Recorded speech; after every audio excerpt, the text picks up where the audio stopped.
What is going on, everybody? My name is Japes. Welcome back to today's second episode of my Path to Power. Before we get into the episode, though, if you guys are looking to purchase some MSP or PSN cards, make sure to check out thegamekeys.co.uk, or if FIFA coins are more your thing, check out justfifacoins.com. They are cheap and instant. You can use the code Japes to get yourself a 5% discount. And we are rolling through. And I think this is my preferred front line, actually. I think I actually might like Mooney Ayin better than Green. Well, I don't know. I can't make up my mind. I like them both. I really want one of them. If Mooney Ayin could get an in-form card as a right forward, that would just be the best of both worlds for me. Or the same thing, if Griezmann could get an in-form card as a right forward, that would be phenomenal for me as well, because then I could play both of them. Those are my preferred two, I suppose. Fagouli's good, but he's missing out on the 4-star skills. And I think Carlos Vela is actually going to be really good for me. I just can't quite get a feel for him yet. I'm going to treat this more as kind of my squad reviewer-ish for the episode before I go out and make some sort of changes to the squad that you're going to see coming up here in a little bit. But Cherchi, I went over heavily yesterday. Phenomenal player. Really highly recommend him on this game. One of my, top players that I've used so far. Would not be shy about including him in much higher rated squads as well, because I think he can stack up with some of the top players or top rated players on FIFA this year. Fagouli, really quality player, gets into good spots, good finishing, good dribbling, good pace. Missing the 4-star skills, a little bit of a bummer.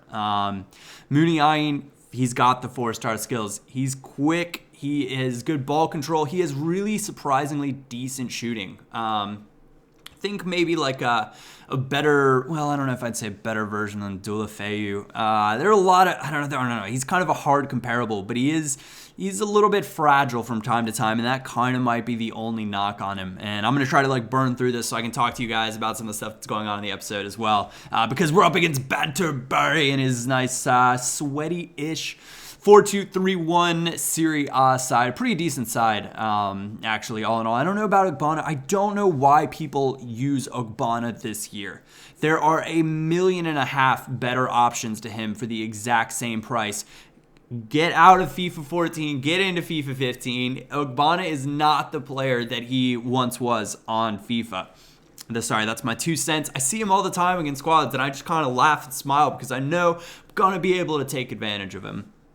But moving through my midfield, Xavi is a really great player to actually have. I was thinking I was going to be less than impressed, and I've had him before. I used him as an outside midfielder in a 4-1-2-1-2 formation, or the second one with the 2 CMs rather than a left mid and a right mid, and I was just not impressed at all. But his free kicks are actually pretty decent, and having him off of corners or set pieces, and his ability to, when I'm working on a quick counterattack, if I ping the ball to Xavi from my back line, I can then instantly set free either the left forward or the right forward if my opponent's counterattacking with his outside backs or attacking with his outside backs. I can get off a very quick counterattack because his passing is very good.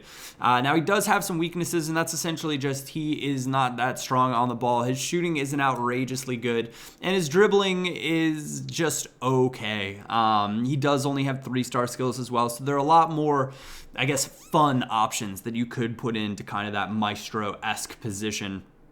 But Xavi, for his price tag of about 11,000 coins or so, I think he's a pretty good buy. Now, I wouldn't include, this is the most awkward goal I think I've scored yet this year as well. I didn't know what was going on. I just kept hitting B and kept hoping for the best, and it eventually just went in.